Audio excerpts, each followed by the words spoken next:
Thank you, Thomas. I will now give my presentation on the Indian steel sector. Briefly, I'm going to touch upon the present scenario of Indian steel sector. Uh, as we all know, we have all suffered for last 2 years on account of COVID. So a brief on the India's COVID-19 update. Uh, we experienced third wave between December 21 and January 22. It has been much sharper as compared to the previous waves. However, the impact was quite limited. The lockdown in third wave was staggered, implemented by state governments in select areas, and therefore the impact on economic activity was quite limited. However, it remained limited to service sector, but the high inflation affected the consumer sentiments, resulting in lower manufacturing activity during the period. Uh, Good part of COVID situation in India is that vaccination has been quite fast. Almost 70% have at least been vaccinated once, and 60% of the population have been fully vaccinated. So that's a good part of India's situation. The current recovery rate is about 98%, and positivity rate is still 1%, though some small here and there increase in COVID numbers are being witnessed right now. Another important aspect, which we all know, is the impact of the Russian and Ukrainian crisis on the sector. Now, we are also not fully, we are also affected, not fully insulated, though India's finished steel trade with Russia and Ukraine is not significant. Only about 1.2 to 1.3% of import comes from Russia, and similarly, about zero point 0.5 to 0.7% comes from Ukraine, if we look at the last 2 years' figure. And in terms of exports, about 0.5% to 0.6% goes to Russia, and very meager quantity of about 0.1% to Ukraine has been exported by India in the last 2 years. However, the commodity and the raw metal prices have seen a steady increase post the crisis, and this is impacting the input cost of steel production. And the prices have risen because of that, mainly because on the back of the input cost of the steel production. Share of coking coal import to India was about only 2.6% during last year. Ukraine was insignificant. There was no imports from Ukraine of coking coal. Both Russia and Ukraine being a net exporters, cumulatively about 40 million ton, will have an impact on international trade, and we expect the gap to be filled in by other countries. We do have impact on stainless steel business in India because of Russia, because about $200 million worth of stainless steel goes to Russia, and these are uncertain, and also because of the payment channels are uncertain. Also, the container ships which are in the war zone are getting stuck. They are also cause of concern. Another major cause is Russia being one of the large nickel producers will have its impact on the availability and prices globally. We did see at a very high level, very elevated level of prices for nickel. So these are some of the impact, briefly, I can say, has the Russian-Ukraine crisis had it on the Indian steel sector. Coming to India's commitment to reaching 300 million ton capacity by 2031, envisaged by Government of India, we are looking at somewhere around 255 million tons of crude steel production by 2031, based on the National Steel Policy of 2017. About 230 million ton will be the finished steel production.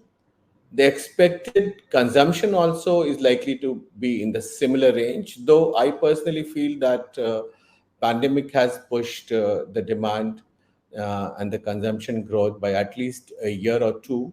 Let's see how things shape up in next 8 to 9 years. Government of India is very proactively working, whether it is the PLI scheme, which it has announced on July 29, 2021.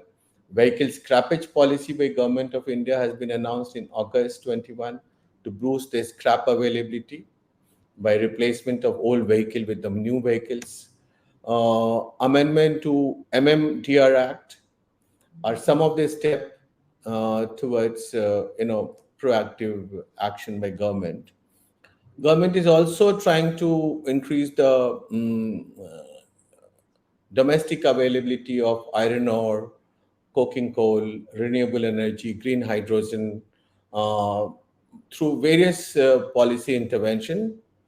It is also trying to help the industry through some important proactive steps to provide a conducive investment environment in steel sector, like ease of doing business, uh, improving logistics through a Gati Shakti. Gati Shakti is a scheme by government wherein all the logistic related issues are being monitored right at the highest level, government level in the at Prime Minister's office itself.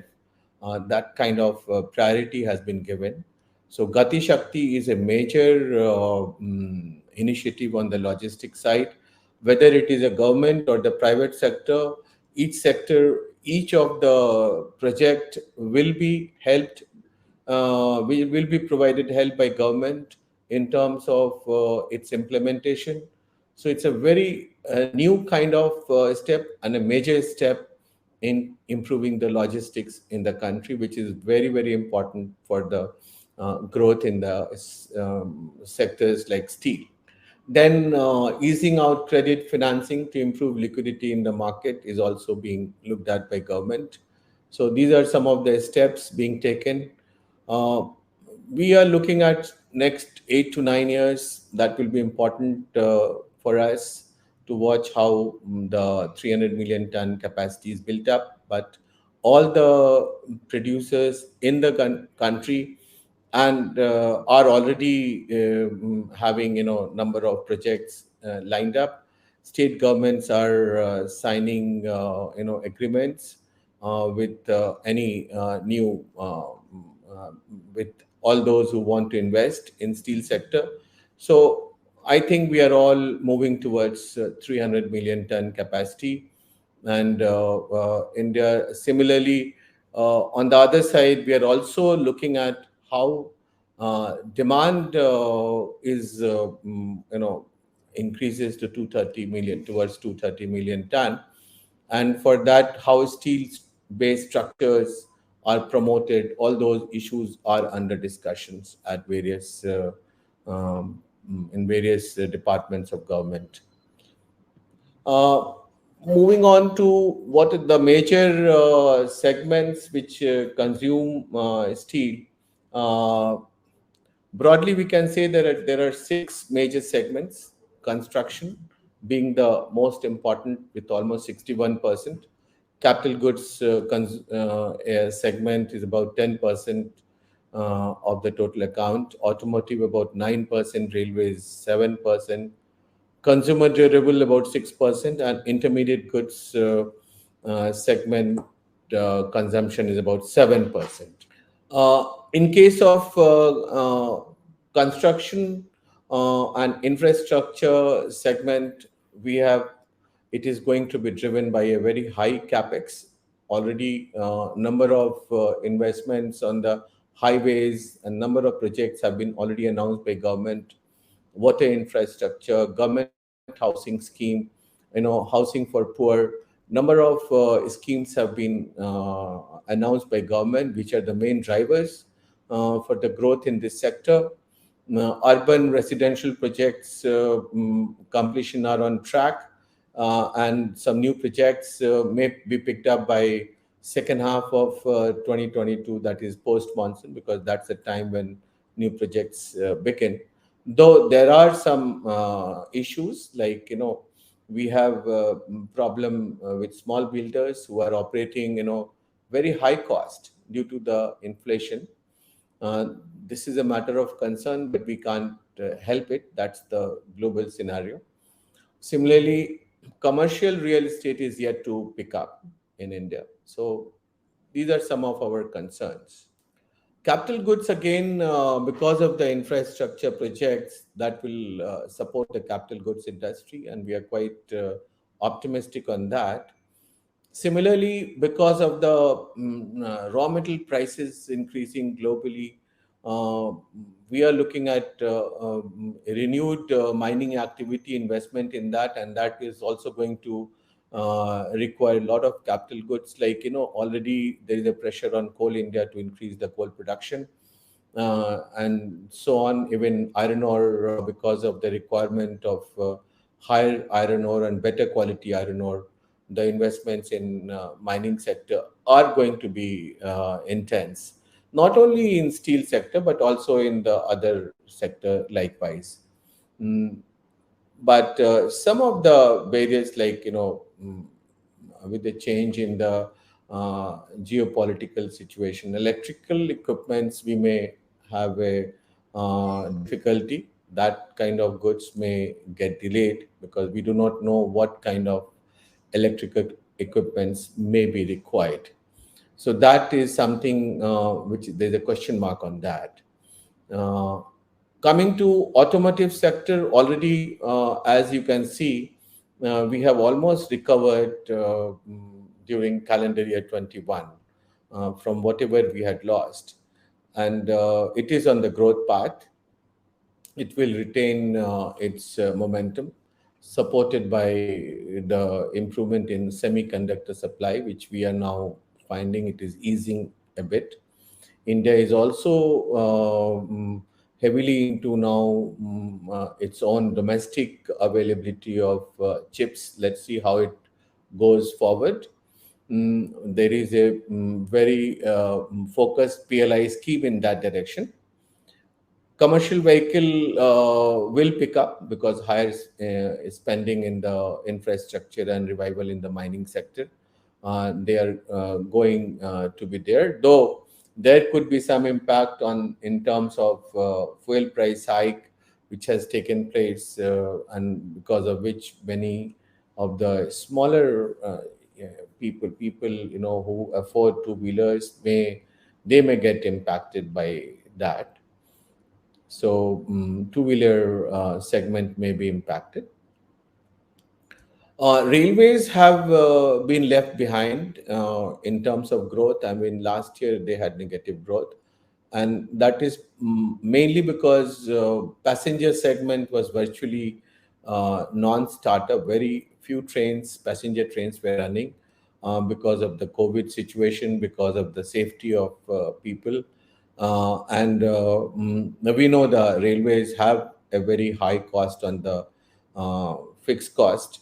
Fixed expenses are very high, so that continued, and therefore it had a negative situation even during last year. But now government has allocated a lot of funds. Even just recently, a few days back, they have announced 90,000 wagon procurement, which is very, very high compared to normally, which they go for 12,000 wagons per annum. This year they are going for 90,000. That's a very large number by even railway standards. So I'm looking at a growth in railways. Similarly, the track will be increased. So I'm quite optimistic on railways. Uh, though limited operation of passenger trains are going to continue as a problem. Similarly, on in terms of consumer durables, we have got revival both urban and rural areas. Intermediate goods, we have some crisis, but that's not going to be a major issue. We have some of the traditionally old export segments where finished steel is going, mainly UAE and Nepal, Italy, Belgium. About 20% of Last year, of course, Vietnam was a large, large chunk of metal went to Vietnam and China. But these are always not very traditional ones. China is not a traditional market for India. Uh, so we some of the major products exported by India included hot rolled and cold rolled. Semi-finished was also exported in large number last year. Coming to raw metal for Indian steel industry, which will be required, almost 246 million ton will be is right now domestic iron ore production, and about 47 million ton of coal is produced. But we are largely dependent on imported coal as of now. By 2030, we will be requiring almost 437 million ton of iron ore compared to 190 which we require now, and 161 million ton of coking coal compared to 94 million ton. So our requirements, our logistic requirements, our import requirements are going to go up because the productions are not going to be going up very high. Some of the favorable policies supporting the mining sector growth I have mentioned here, mainly the MMDR Act. And the main idea was that captive mines should start selling their selling minerals outside also. And whenever the mine lease expire, the transfer should be smooth and all the licenses should be transferred so that the continuity is there. Similarly, mineral laws amendment bill 2020 is aimed for Indian and coal mining sector for doing ease of doing business. National mineral policy is there to bring in transparency. Relaxed FDI norms are there with 100% is permitted through automatic route. Uh, India, just this chart just to show that in the manufacturing sector, steel sector has almost 40% of share in investment commitments. This is just to show that chart. Uh, Foreign direct investment in the mining sector, it is now 100% allowed. I'm not getting much into this. Uh, Coming to decarbonization, which is a very important commitment by Honorable Prime Minister of India, because India's non-fossil energy capacity will be 500 gigawatt by 2030, and by we will meet about 50% of energy through the renewable energy by 2030 itself. And by 1 billion tons, we are going to reduce our total carbon emission by 2030. So by 2070, we are going to be net zero. Steel industry is also committed in that direction. Uh, to ensure decarbonization, five major points have been identified by us. That is, trade defense equipment needs to be strengthened, increasing regulatory push at home market, carbon regulation and border measures on exports market, specific entry requirement for imports, development of new green technology. We are continuously in touch with government. And though we are right now in line with what was decided earlier, that is by 2020, we were supposed to reach 2.62 ton per ton of steel which we produce, carbon, and similarly 2.38 by 2031. We are supposed to achieve, but these are going to be revised. I'm quite sure it will come below 2 tons for every ton of steel which we produce. We are expecting these to be reality. And steel sector has been investing heavily. We are all waiting, like today, European Union is also yet to announce all its policies. We are looking at them also, how the regulatory environment will be there in terms of exports. Here also we are there is a continuous dialogue taking place, and I'm quite sure in coming time there will be a complete clarity in terms of what kind of regulation, what kind of measurements and the standards will be there. So with that, I will I'll, I will thank you all for giving a patient hearing. And briefly, I thought I'll give you about the Indian steel sector. Thank you, Thomas, for giving me enough time. Thank you so much. Thank you all.